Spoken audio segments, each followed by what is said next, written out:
famous Palestinian poet would say that it's resisting the conditions that will not allow us to write poetry that we write poetry. So, repeat after me. What do we want? Justice. And when do we want it? Now. What do we want? Now. When do we want it? Now.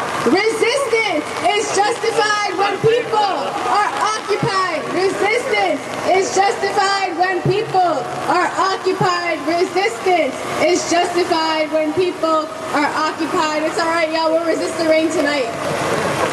Alright, so next up we have Bill Dores, a founding member of the International Action Center in Al-Awda, New York, to speak to y'all. I stand with the people of Palestine in their struggle to return to their homeland. Those were the words of Muhammad Ali, who passed away a few weeks ago because he, like Malcolm X and Nelson Mandela, knew that Zionism is racism. And that's why it's so good to see so many people from so many diverse communities of New York City, like around the world, coming out on a holiday weekend in the rain. Many of you fasting in the holy month of Ramadan to stand with the people of Palestine, because Palestine means diversity, just like New York City means diversity. I'm going to spend a second on something not very important, because Nazis across the street, they're from a group called the Jewish Defense League that was originally formed to keep black people out of Flatbush and to keep black and Latino people out of the CUNY system and to keep black people from moving into Forest Hills. They are Nazis. Today is the day of Al-Quds, Jerusalem, an international day when people around the world stand with the people of Palestine, stand against terrorism and racism and bigotry, because you cannot stand against terrorism unless you stand with the people on the front line of the fight against terrorism since 1948.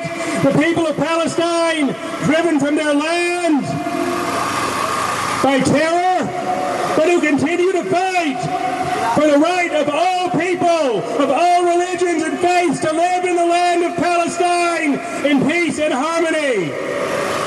Who but a Nazi could oppose the right of all people to live together in one country, regardless of ethnicity and religion? And in fact, the ideology of Zionism is indistinguishable from the ideology of Nazism and Adolf Hitler, the only difference being in who you consider to be the master race or chosen people, or whatever anybody feels who has the psychotic need to feel better than another person, another human being. But just like Adolf Hitler was nothing without the banks and corporations behind him, the state of Israel would be nothing without the endless flow of tax dollars stolen from our communities, our schools, our hospitals, and schools and transportation systems to pay for it at the behest of the giant U.S. military-industrial complex and the bankers of Wall Street, the white Anglo-Saxon Protestant mostly bankers of Wall Street, for whom these scum across the street and the state of Israel are capos and Judenrats. Judenrat was the name of those Jews who worked for the Nazis, and that's what these people across the street, just like the racist state of Israel, are.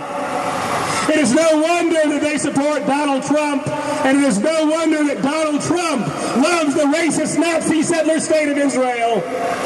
Because, not just because racists love racists and bigots love bigots, not just because Israel has already done all that which Donald Trump promises to do, building walls to keep people out and deporting people, because native people to the land because of their ethnicity, and to create a racially pure society, if there could ever be such a thing, but because Israel, the racist state of Israel, is a giant real estate grab. And the same real estate developers like Donald Trump who are throwing people out in Brooklyn and gentrifying Harlem and making the city unaffordable are also stealing the land in Palestine, and the state of Israel is their enforcer. It is no wonder that Andrew Cuomo is trying to suppress our right to free speech because he's also a tool of the big real estate interests. And it's no wonder that Hillary Clinton, the corrupt crook Hillary Clinton, loves the state of Israel, because Israel is part of the giant military, industrial, oil, banking complex which she serves. We stand with the people of Palestine because they are in the vanguard of a global struggle. See, the state of Israel is a racist apartheid settler state like its good friend apartheid South Africa in the old days. But it is also part of a global apartheid system that keeps the world divided into rich and poor. And that is why poor people and oppressed people all over the world stand with the people of Palestine, because the victory of Palestine is our victory against the bankers, the 1%, the military-industrial complex. That's why Malcolm X, who stood with Palestine, said that truth is on the side of the oppressed. And we will fight and fight till every single dollar stolen stops to the state of Israel, till all people of Palestine can live in peace and freedom on their own land. And when we have freedom and justice and democracy here, and an end to racist oppression, police terror, mass incarceration, apartheid walls, here in Palestine, from the river to the sea, Palestine will be free. From the river to the sea, Palestine will be free. End all aid to the racist state of Israel. End all trade with the racist state of Israel. End all aid to the racist state of Israel. Thank you. Long live Palestine. Palestinians are freedom fighters, and Israel equals racism and genocide. Thank you.